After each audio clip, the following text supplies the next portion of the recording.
వెంకటాచలం వెళ్ళండి, చక్ర పొంగలి దొరికితే అబ్బా అదేదో పెద్ద పదోన్నతి కలిగినట్టు. ఈసారి కొండ మీదకి వెళ్ళినప్పుడు అనుకోకుండా చక్ర పొంగల్ దొరికిందండోయ్ అంటాడు. ఉచిత ప్రసాదం ఇచ్చేటట్టు చూడండి. తాను భార్య ఇద్దరు పిల్లలు ఒక వరుసలో వెళ్ళరు.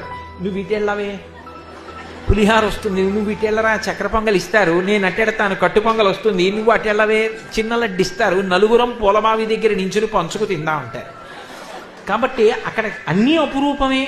కాబట్టి స్వామి ప్రసాదంబు కన్నుల కద్దుకొని ఆస్వాదించు భక్తుల గుంపులొకట, స్వామిని దర్శించి సంతోషమాగక పరవశులకు పుణ్య పురుషులొకట.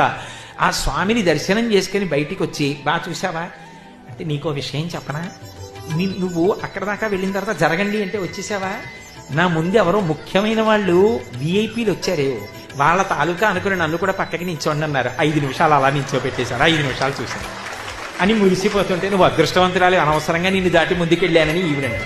కానీ అబ్బాయి ఎంత బాగున్నాడని ఆ సళ్ళింపులో గురువారం సాయంకాలం అన్నీ తీసేసి ఆ ఓట్లపుండ్రాలు తగ్గించేసిన అబ్బాయి ఎంత అందం ఆ పూలంగి సేవలో అని చెప్పుకు మురిసిపోతారు.